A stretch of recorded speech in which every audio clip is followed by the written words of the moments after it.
and welcome to Mandarin Slang Guide, MSG, the Chinese learning podcast that tastes great and probably isn't all that bad for you. I'm Joshua Ogden-Davis, and I'm here to bring you those wonderful Chinese words that aren't in your textbook and the stories behind them.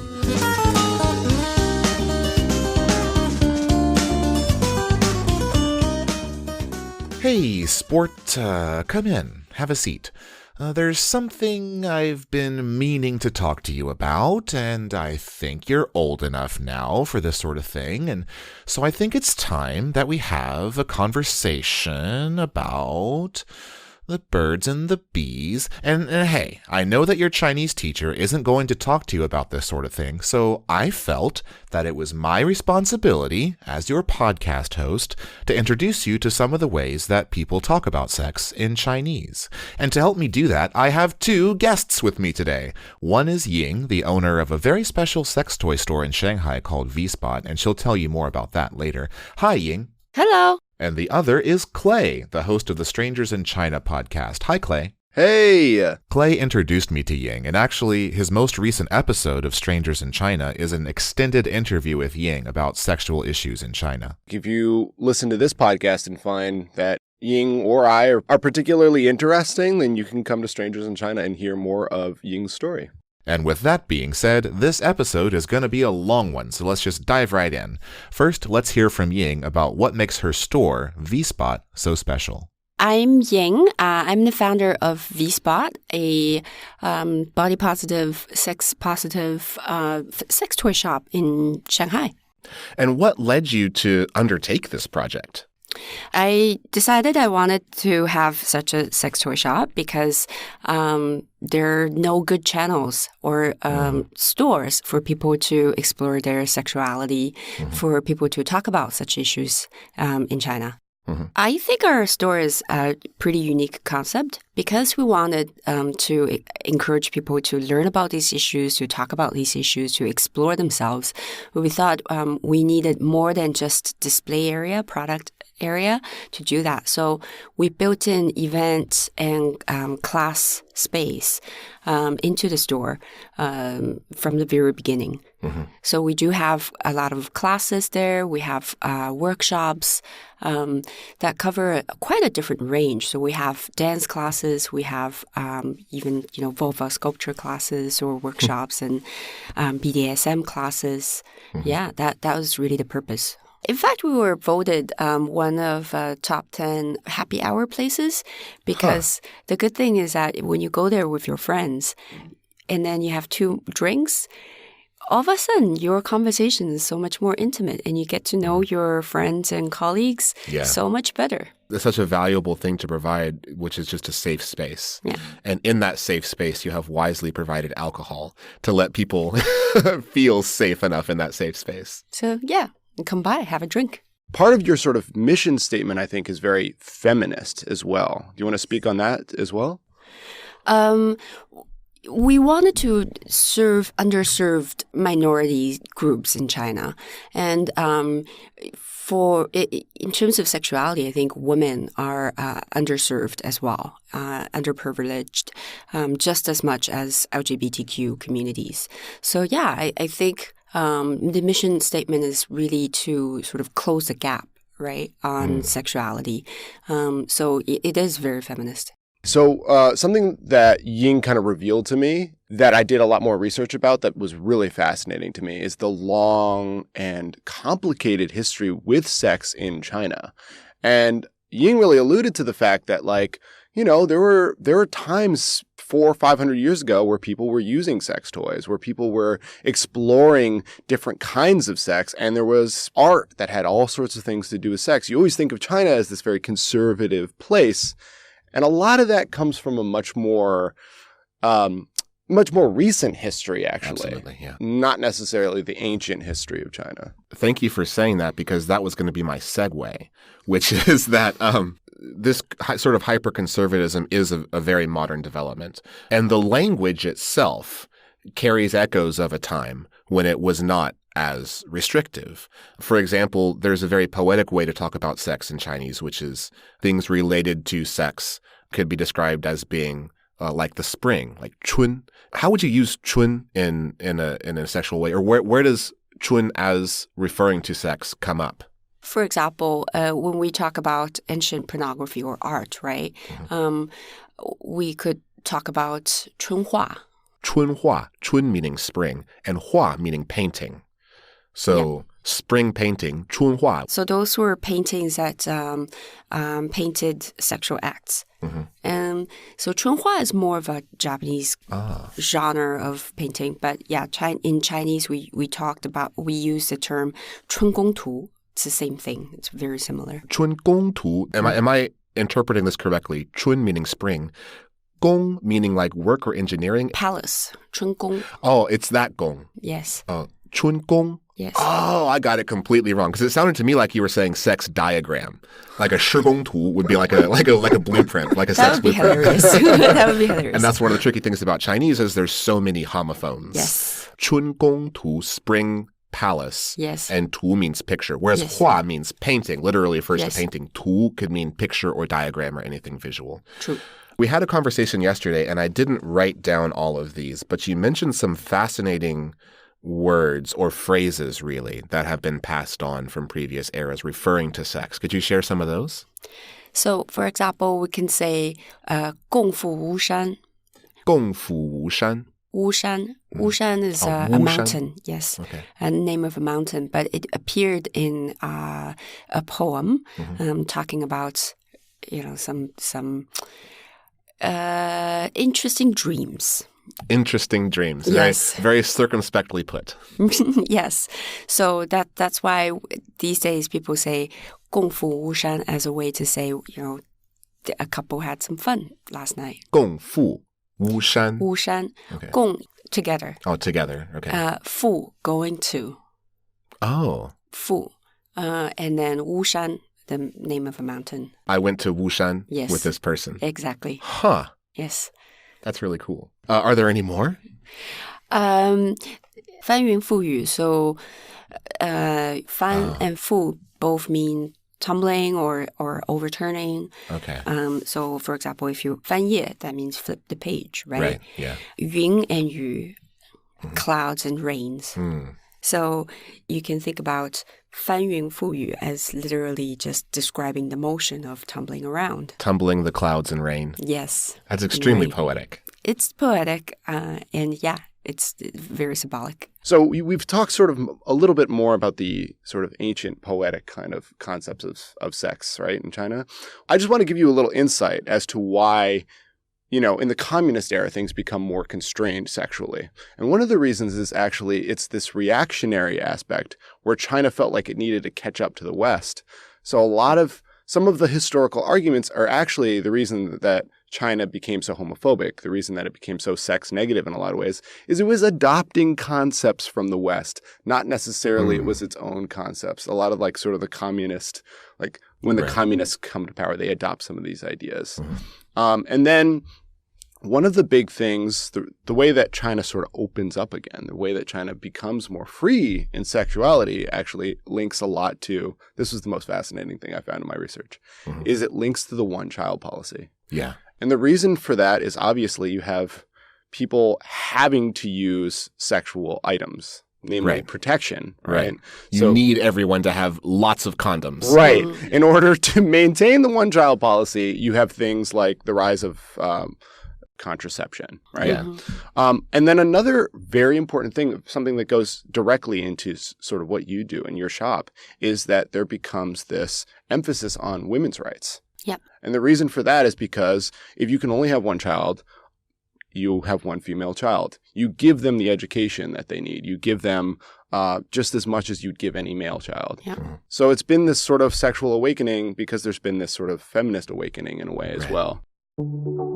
Hi, it's Josh from the editing room. It just occurred to me that since we live in China, we talk about things like the one-child policy all the time, but this is the first time that you are hearing us talk about it, and it sounds almost like we're apologizing for it. So I want to go on the record as saying that any policy that leads to widespread infanticide and forced abortions is not a great policy, despite what other accidental surprises it may have caused. Okay, back to the show. So I just think that's sort of interesting. But we're still in a place in China, as far as I'm concerned, where people are still pretty hesitant to talk about sex. So maybe we can talk about some of the more modern ways people hesitantly speak about sex. Yeah, I've gotten too focused in the past. It's time to jump forward to the what words we might encounter today when we talk about sex with people. Okay. I guess the most proper or accepted or clinical word for sex, for the act of having sex, would be what? I think what people would say would be 发生性行为.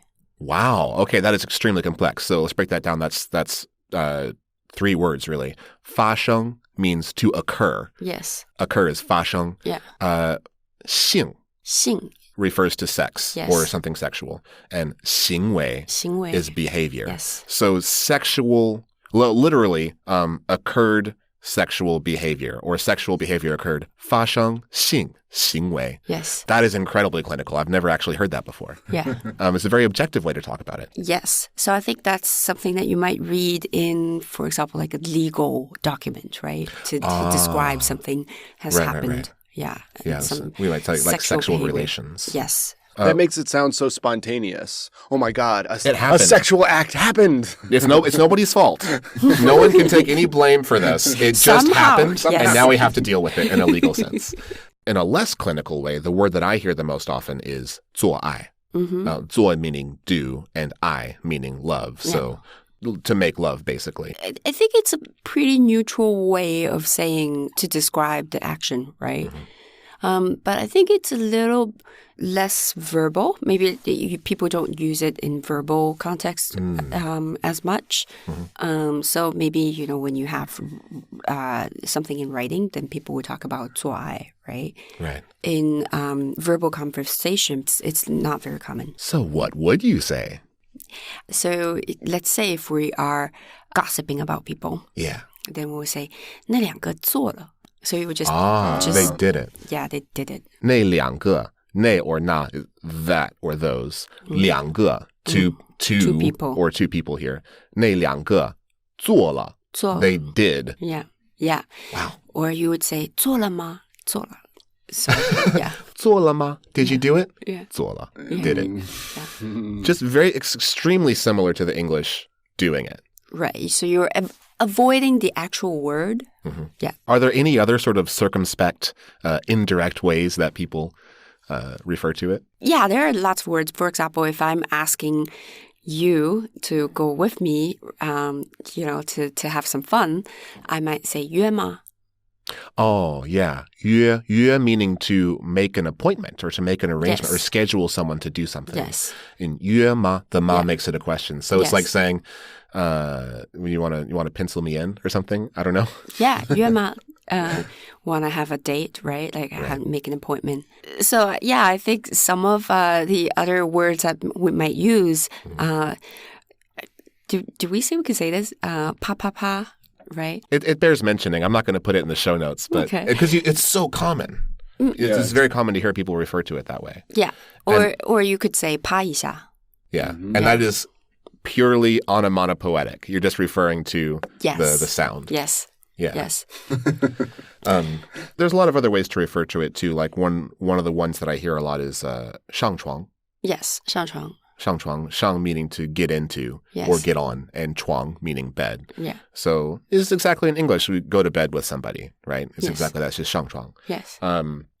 You mentioned one yesterday that pokes at some, pun unintended, pokes at some fun cultural context, which was 开房. Yes. So literally saying to get a room. How did that become a commonly used word? I think it's because of the more specific arrangement here, the living arrangement of people. For example, like younger people in their 20s don't usually live alone, right? They would live with their parents. So you can't. And here, because if it's more conservative, you're never going to bring a boyfriend home and be able to sleep in the same bed with a boyfriend. That would be looked down upon. So you would actually go out and get a room. And so 开房. I think it's funny that we use get a room in a completely different way. Right, yeah. Like we have the exact same phrase, but it comes from a different place. Right. It's sort of like a PDA kind of deal where 2 people are showing affection, and we're like, ew, go away. Yeah, Get a room. Get a room. Right. Okay, let's do this conversation. Sounds and good. we're lucky because we have another Chinese learner in the room. So Clay. Yeah. I'm excited to. This is why I love this podcast, because I'm definitely somebody who needs to be up on new slang. Because when you live in China, you got to keep up with it, or I'm else here you for get. you, bro. Thanks, man. That's what I need. That being said, thank you for the plug. I am going to put you on the spot. Okay. So when we go through this conversation line by line, I'm going to get your read on these sentences before we explain them to see how much you can glean from them. Excellent. So yeah. 这是什么？这是性用品。啊，不要，我不是流氓。不是不是，性用品不黄。是吗？我也不是花心。放心，这些很健康。我给你说一下。Nice. All right, let's go through this line by line. I think I'm 100% confident in your comprehension of the first line, which is 这是什么？这是什么? Yeah, that's easy. What is this? yeah. What is this? Yeah, 这 这 meaning this. 是 is 什么 what. This is what. 这是什么? Yeah, and you replied? 这是性用品。 Yeah.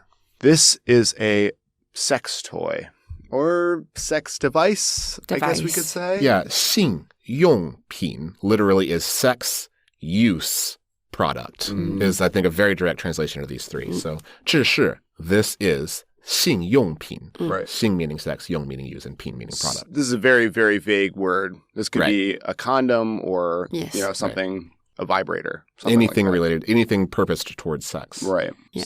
That one's pretty easy. Sometimes we also say 情趣用品。情趣. Yes. I love these two. Can you describe the two characters 情趣? 情趣, 情 means emotion, right? Or intimacy. And 趣 means fun, Right. So 情趣, it connotes to make your relationship more fun, right? Yeah. 情趣用品. 情趣用品. I haven't seen that before, but I'm glad that it exists because it feels less clinical than 性用品. Yes, yeah. All right. And when you said 这是性用品, I replied, 啊，不要，我不是流氓。 yeah. So is just the exclamation. Yeah. Interjection is the word. 不要, not want, means I don't want it or I don't want to have anything to do with this. 不要, 不要, 不要, 不要, 不要. Right. 我不是流氓. 我不是, I am not. And 流氓 is a fascinating word. Can you give us the rundown on what 流氓 means? 流氓 could mean pervert. Mm-hmm. It could be a petty criminal. My read of it is that it's an intentionally vague word. Yes. Because it shows how even in sort of the legal system, even in sort of the more clinical system of ways of saying things in China, there is this aversion to getting too specific when it comes to sexual things. The interesting thing is that it's not as strong as accusing someone as being a pervert right away, right? It's a little more toned down than that. Yeah. Hi, it's Josh from the editing room. In this episode, we talk about the word 流氓 primarily in a sexual context, but that's just one of the things the word can mean, and it's not even the main meaning. The idea of a 流氓 at its core is the idea of a countercultural ruffian, not necessarily an actual criminal. But of course, society rejects those that reject it, so all kinds of antisocial or illegal or scary behavior is often branded as 流氓 by the powers that be. Fun word. Okay, back to the show. The next sentence is... 不是不是，性用品不黄。 Yeah, what's your read on this? No. Don't misunderstand, sort of. 性用品不黄. That's just like sex toys, sex devices aren't dirty. Huang is this notion of like dirtiness, right? Right. Pornographic, yeah. Like 不是不是 is no, it's not. Don't worry about it. 性用品不黄. So that's not huang. And the huang is the character that means yellow. But yellow is often used to mean, like you said, pornographic or something like that. Right. What are some of the other ways that huang is used in this context? 黄色笑话. So 黄色, 色 meaning color. So Yes. a 笑话 being joke. Yes. A dirty joke. A dirty joke. Or 黄片.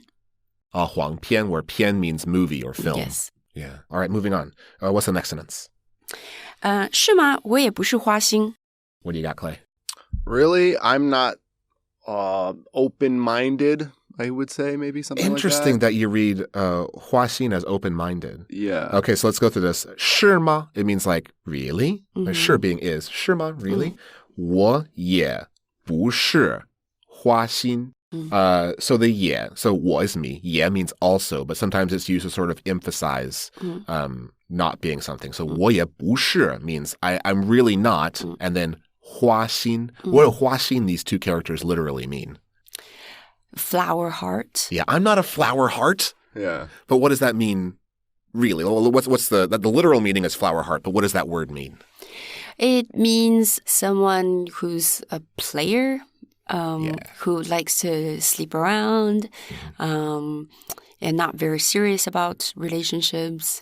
Then you would accuse that person of 花心 or 花心大萝卜. Yeah. 花心大萝卜. You've never heard 花心, that? no, 花心big carrot. Yes. Yeah. What? Not carrot.